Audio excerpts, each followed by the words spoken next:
भाव का भूखा हूं मैं, भाव ही बस सार है। भाव का भूखा हूं मैं। भगवान किसी विषय वस्तु के भूखे नहीं है, 56 भोगों के भूखे नहीं है। 56 भोग तो आदमी कितनी बार लगाता, ठाकुर जी उसमें से तिनका नहीं उठाते। पर ठाकुर जी कहते मेरा हृदय में जो केवल तुमसे जुड़ने का है वो तुम्हारे हृदय का भाव है। भाव से लगाओ, भोग भी लगाओ तो भाव से लगाओ। भोग में जरूरी नहीं कि तुम बहुत सारी वैरायटी बनाओ, बना लो तो बढ़िया है, पर ना भी बनाओ, सूखा भी हो।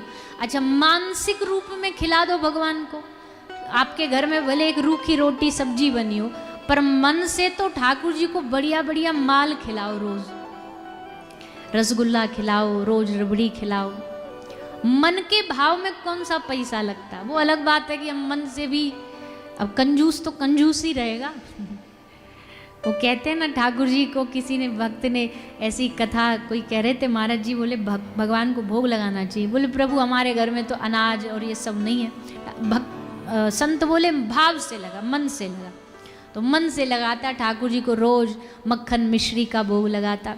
एक दिन ठाकुर जी के सामने कटोरी में मक्खन रखा, मिश्री रखी, तो जैसे मिश्री डाली तो मन ही मन भाव मन में आया, अरे राम राम, लगता आज तो मिश्री ने ज्यादा डल गई है, निकाल लेता हूं। तो फिर मन में आया, अरे मन से कर रहा है, इसमें क्या कंजूसी। फिर दूसरा मन बोला, अरे नाना निकाल लेता हूं, कल के लिए काम आ जाएगी, थोड़ा कल के लिए भी तो बचा लूं।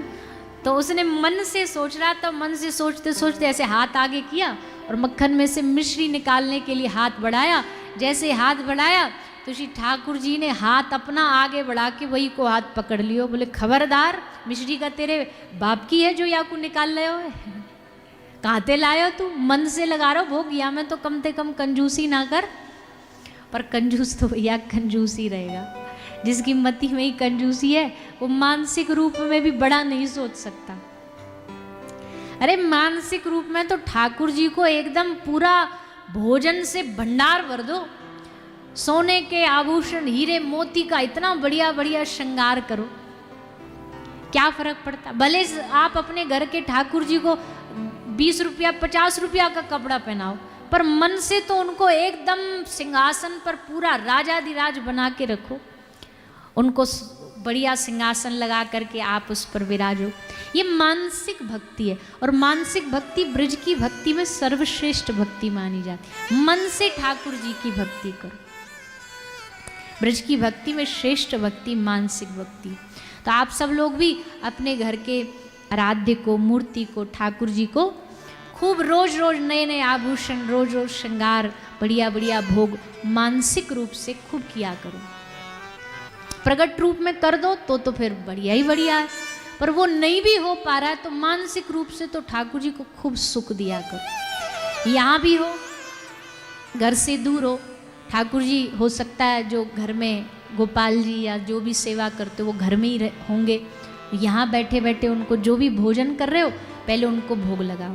प्रभु ये सब भोजन आपको आप पाओ, के बाद हम पाएंगे। क्योंकि भैया देखो सच्चाई तो ये कि भोजन में वास्तविकता में क्या क्या दोष है, किसने कैसे बनाया है, कैसे मानसिकता से बनाया है, स्वच्छता पवित्रता कुछ हमें पता नहीं होती।